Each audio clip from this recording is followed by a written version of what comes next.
No, I think there are a number of books that find it very remarkable that they were banned, and so they're significant, but they're not terribly significant to me in having changed the course of my life through my reading them.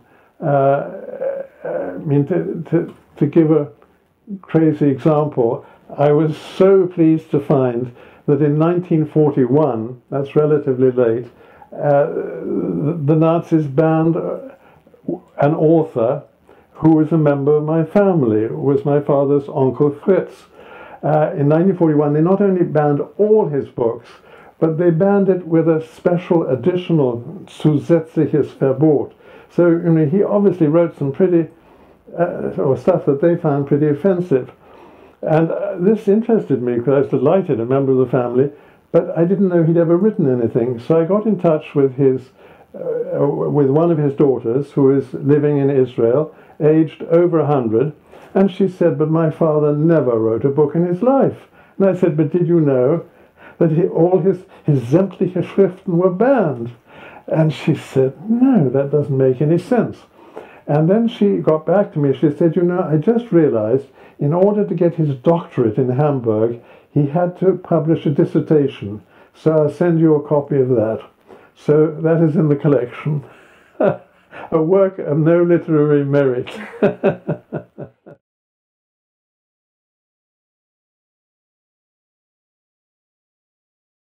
I built up my collection primarily to start with by enlisting a very good London bookseller, Bernard Quaritch.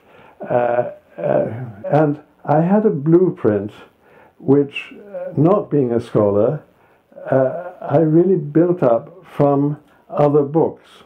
And there were numerous books, but the one which mattered among all others was by somebody called Frederick Grunfeld, which was called Prophets Without Honor. And this described the real tension between the German or the Jewish authors who wrote in the German language and the sort of mainstream. And I think that book, more than any other, started me on collecting books that were subsequently banned. But then I found so many other good books that were other wonderful authors who were banned or who suffered grievously, and I spread wider. But I knew nothing about philosophy or science, and I depended on other books. As far as literature is concerned, there's somebody called Wilpert who produces I don't know what it's called, not dictionary, but a several volume work which lists authors of all nationalities who he obviously considered worth listing. So I said, if it's in Wilpert and if it's banned, I'll take it. And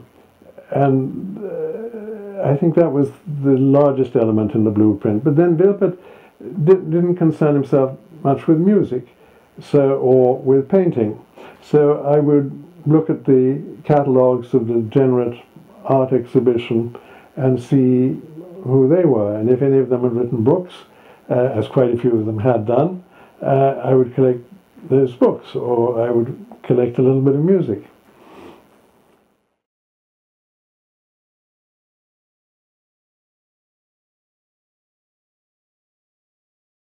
Well, I see it as a memorial, and I would really like it to serve as a memorial, which doesn't mean I would want the museum to lend books out to scholars. I'd be delighted if they did that.